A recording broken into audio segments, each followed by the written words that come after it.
Let's talk about something that's happening to millions of men right now, and most of them have absolutely no idea. You've heard of Ozempic. You've seen the before and after photos. You've watched celebrities shrink in real time. The drug works. Nobody's arguing that. People are losing 30, 40, 50 pounds on it.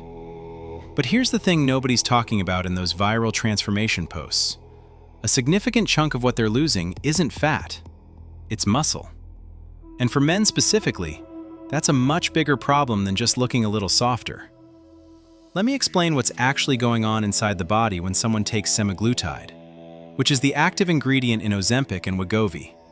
Because once you understand the mechanism, the muscle loss problem stops being surprising and starts being completely predictable. Semaglutide mimics a hormone your gut naturally produces called GLP-1. That hormone tells your brain you're full. The drug basically hijacks that signal and cranks it up to 11. Your appetite crashes. You stop being hungry. You eat dramatically less. And because you're eating dramatically less, you lose weight fast. We're talking an average of around 15% of total body weight for people who stay on the medication long term. That's a lot of weight, and it comes off quickly. The problem is that your body doesn't get to choose what it burns. When you lose weight at speed, whether from starvation, surgery, or a GLP-1 drug, your body pulls energy from wherever it can get it. And muscle is a very convenient fuel source. It's metabolically expensive to maintain, and if you're not actively signaling to your body that it needs that muscle, your system will happily start breaking it down. Clinical trial data has shown that people on semaglutide can lose close to 14% of their lean muscle mass over the course of treatment.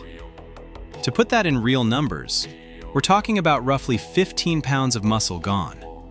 Not fat, muscle. Now think about what that actually means for a man. Muscle isn't just about how you look at the beach. Muscle is metabolically active tissue. More muscle means a higher resting metabolic rate, which means you burn more calories just sitting on your couch.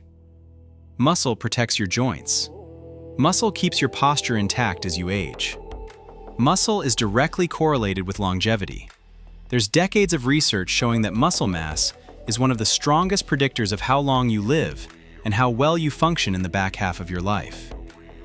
When you shred 15 pounds of it in the name of losing belly fat, you're making a trade that looks good on a scale, but might cost you significantly down the road. There's something researchers call sarcopenia, which is basically the clinical term for muscle wasting. It's usually associated with aging, something you worry about when you're in your 60s or 70s. But rapid weight loss, regardless of the cause, can essentially fast-track that process. You can be a 40-year-old man who lost 50 pounds on Ozempic and ends up with the muscle profile of someone 20 years older. And here's where it gets worse.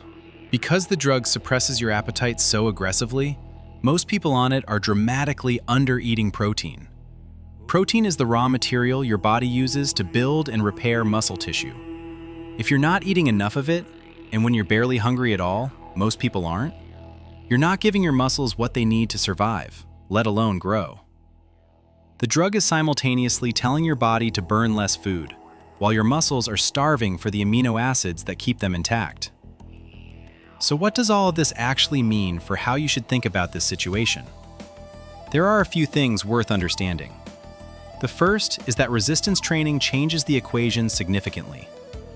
When you consistently put mechanical stress on your muscles, meaning you lift heavy things, your body receives a very clear signal that those muscles are needed.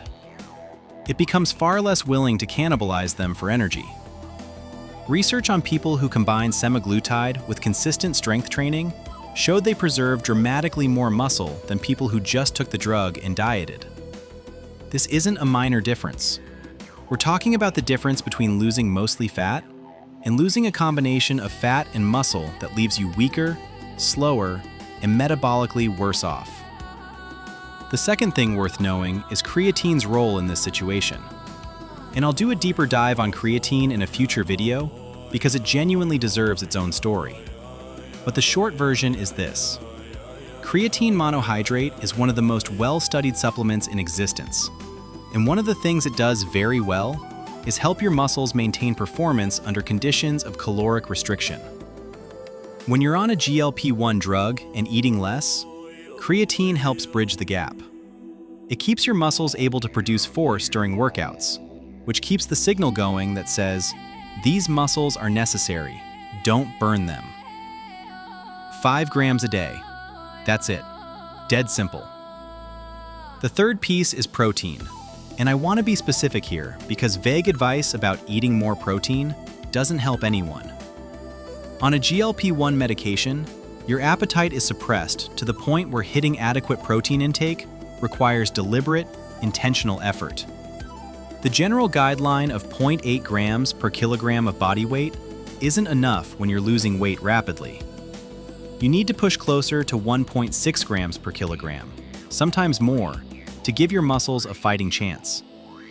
That means if you weigh around 180 pounds, you're aiming for roughly 130 grams of protein per day, minimum, even on days when eating feels like a chore. Protein shakes aren't glamorous, but they're genuinely useful here because you can get 30 grams of protein into your system without actually feeling like you're eating a meal. Now, there's something else going on with this whole Ozempic conversation that I think is important to name, because it changes how you should think about the drug's long-term role in your life.